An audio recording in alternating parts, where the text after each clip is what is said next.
long time ago, there was a war between the people of Umualo and Umudede. The Umualo warriors won the war, and their king instructed them to take as many captives as they could gather. Among those captives was a little boy called Anayo. Anayo was traumatized by the war because he watched the warriors slaughter his parents and sisters. The trauma affected him in such a manner that he could not speak a word. So all he did was cry day and night in the slave camp. One day, a popular chief visited the camp and piqued interest in Anayo.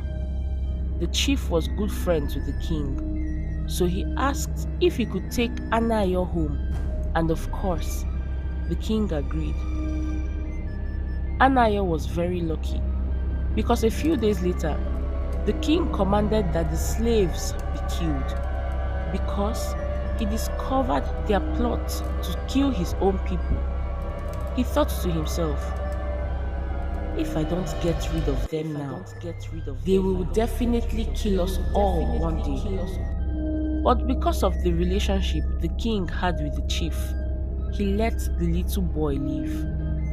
So Anayo began living with the chief and his wife Uloma. They were both very kind to him.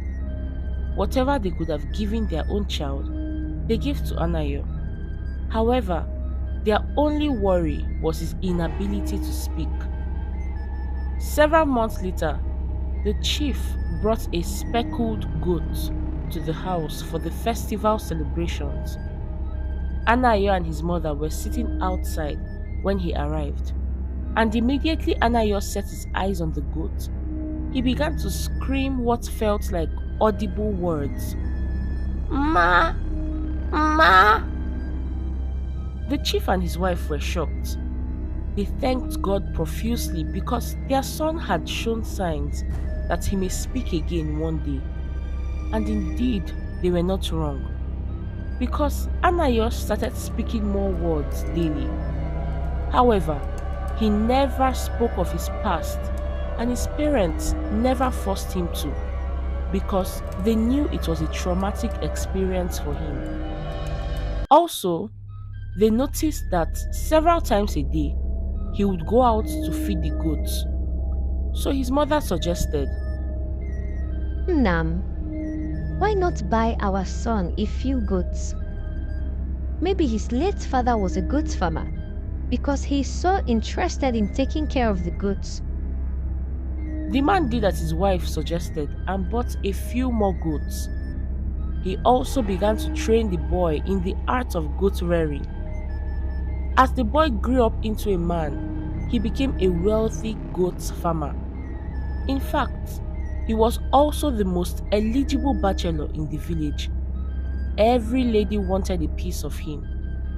But unfortunately for them, he had his eyes set on Chioma. However, Chioma's younger sister, Noma, was unhappy about that. She could not understand why Anayo would choose Chioma over her.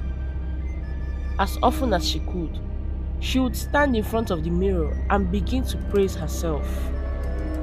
Lekwadi's beauty, Nwadi sharp, Noma, Hapu, Idi very sharp. Who doesn't want Noma? The most beautiful girl in the village.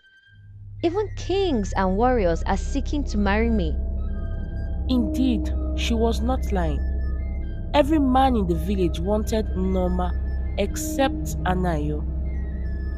Finally, a chance came for her to snatch Anayo from her sister. One night, her mother asked her to go and look for her sister because she was unusually late.